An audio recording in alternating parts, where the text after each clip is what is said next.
Nah, sebelumnya perkenalkan nama saya Anissa Mahmuda Ramadhani dan partner Saya Surahyu Diningrum. Nah, jadi kita hari ini kedatangan tamu spesial banget nih. Oke, sebelumnya kalian perkenalkan diri kalian terlebih dahulu. Perkenalkan, nama saya Nabila Kesya Iswandana.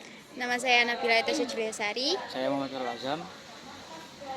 Nah, sebelum kita lanjut ke topik yang lebih dalam, aku pengen tahu nih kesibukan kalian akhir-akhir ini apa aja.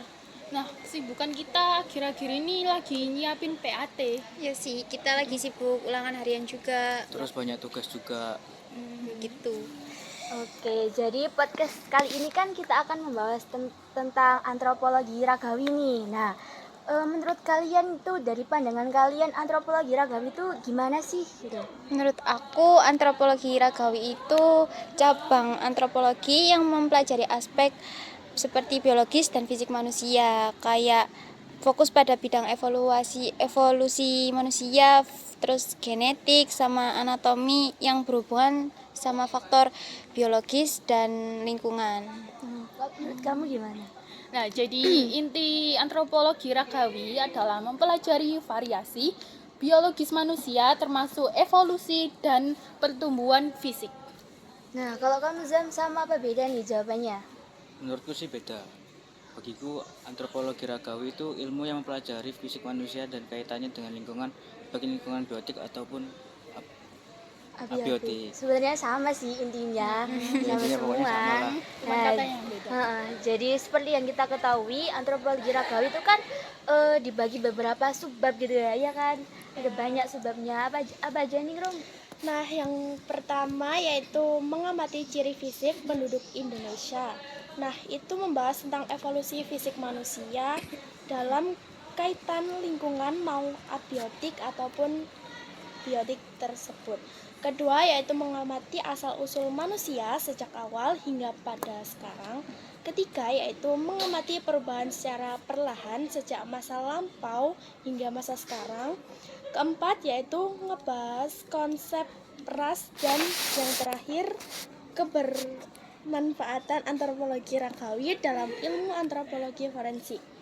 Nah, itu yang terakhir, antropologi ragawi kan bermanfaat ya untuk antropologi forensik. Itu menurut kalian keren banget gak sih, kayak antropologi ragawi itu Keren bisa banget sih. nyambung ke forensik. Jadi kayak kita tahu kayak tulang belulang, terus orang yang sudah meninggal itu bisa dicari tahu tulang belulangnya, jenis kelaminnya itu. Jadi kita itu bisa berhubungan langsung dengan mereka yang udah tiada gitu.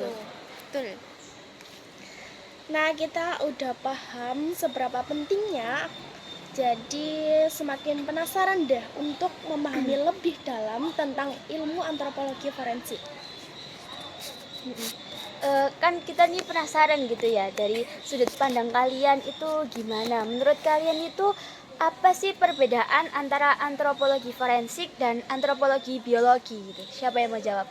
Saya dong. Oh, boleh. Nah, jadi antropologi forensik adalah cabang dari antropologi biologi yang berfokus pada penerapan metode antropologi untuk membantu penyelidik kriminal atau identifikasi individu pada kasus forensik. Nah, antropologi forensik ini berfokus pada analisis kerangka untuk mendapatkan informasi seperti usia, tinggi badan, jenis kelamin, ataupun asal-usul etnis dari orang yang telah meninggal. Nah, sementara itu, antropologi biologi mempelajari tentang aspek biologis dan evolusi manusia secara lebih luas, termasuk genetika, ekologi, dan perkembangan manusia di masa lampau. Nah, yang jadi pembeda utama pada kedua antropologi tersebut adalah dari sisi fokus dan aplikasinya. Nah, kalau antropologi forensik lebih spesifik untuk tujuan hukum dan penegakan keadilan. Ya. Oh, gitu. Jadi beda ya, Ya, ada beda. bedanya gitu. Oke, next. Ya, terima kasih Nabila. Oke. Selanjutnya aku pengen tanya, bagaimana antropologi ragawi berhubungan dengan ilmu forensik? Aku mau jawab. Boleh. Antropologi ragawi itu sama aja kayak antropologi fisik, yang cabang dari antropologi yang mempelajari aspek biologis manusia, termasuk struktur tulang, genetika, dan evolusi. Dalam konteks forensik, antropologi ragawi diterapkan untuk membantu mengidentifikasi individu melalui analisis tulang dan jaringan keras lainnya. Ini sangat berguna buat kasus konvensional yang kayak kasus korban bencana alam atau jenazah yang mengalami kejahatan gitu. Jadi gitu ya.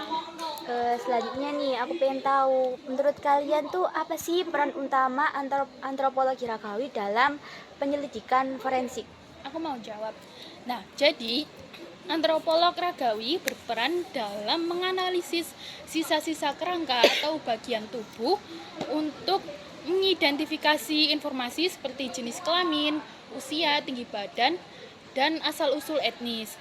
Nah, mereka itu bisa juga mendeteksi tanda-tanda trauma atau cedera yang terjadi sebelum atau sesudah kematian.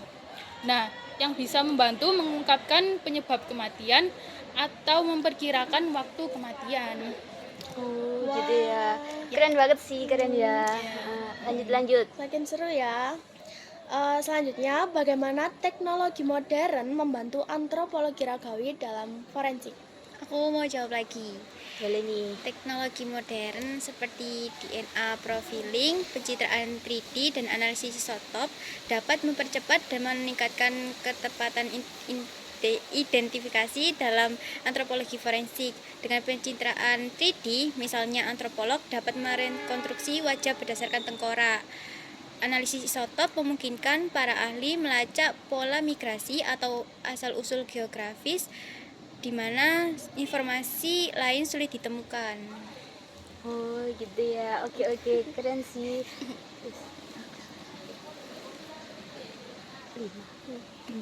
Oke, aku mau tanya deh.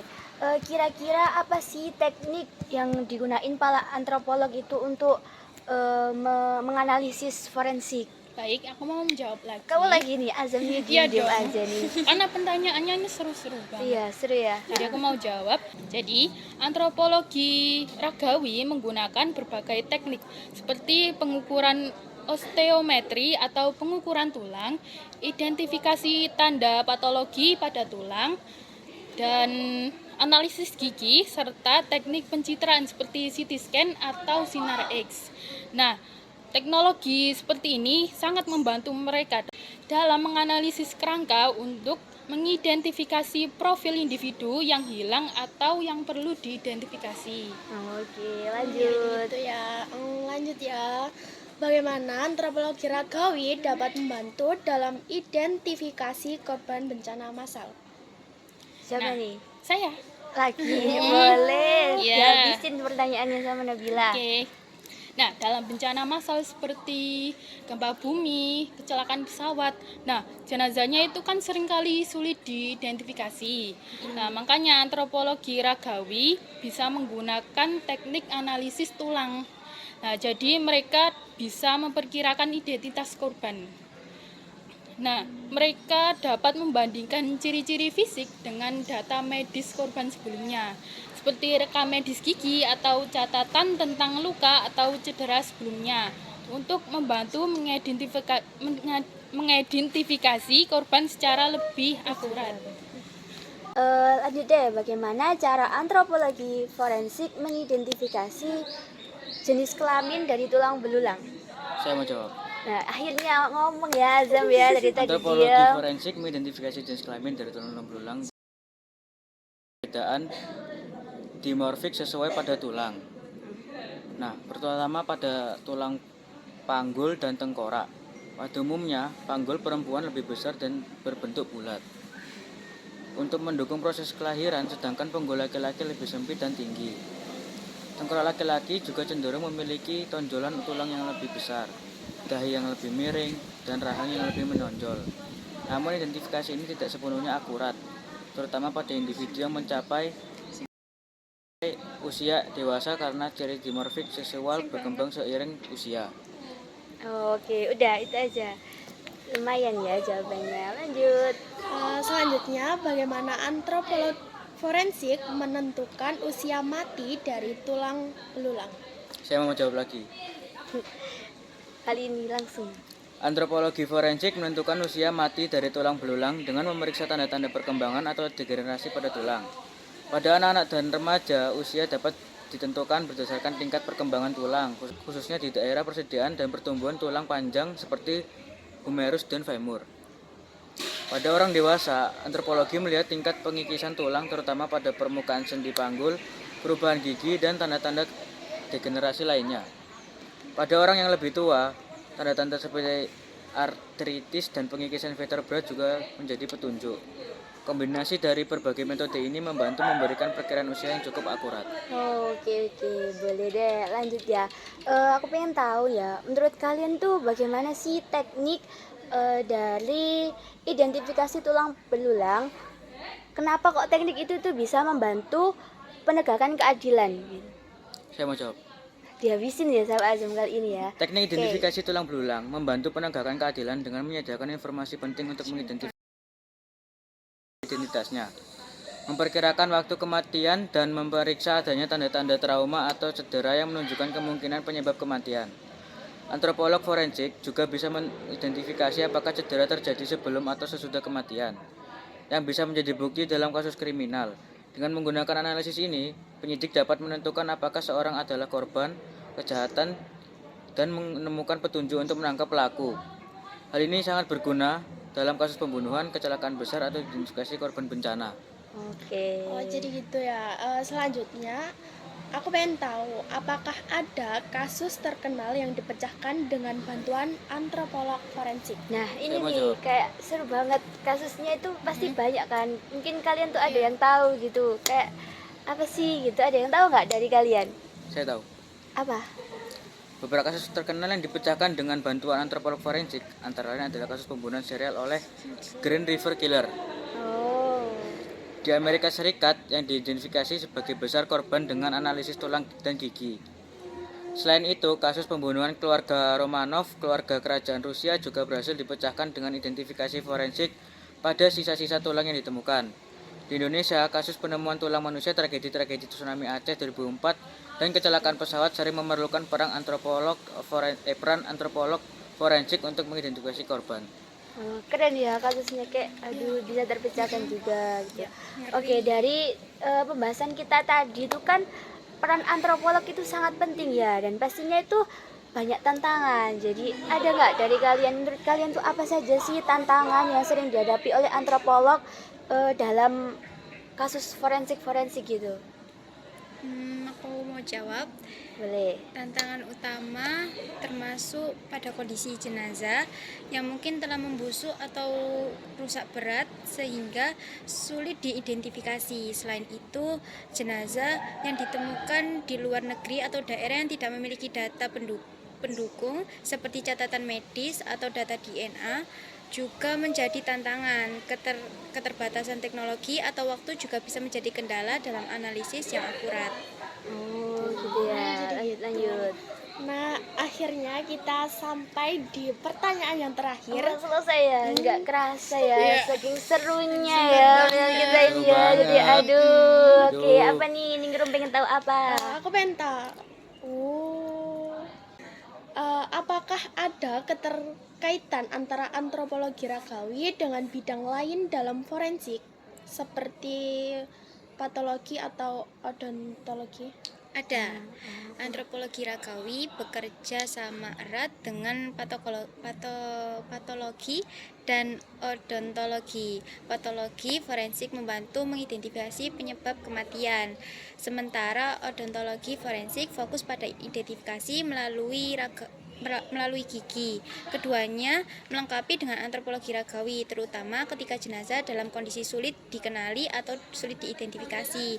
Tim multidisiplin ini bekerja bersama untuk memastikan identifikasi yang lebih akurat. Gitu.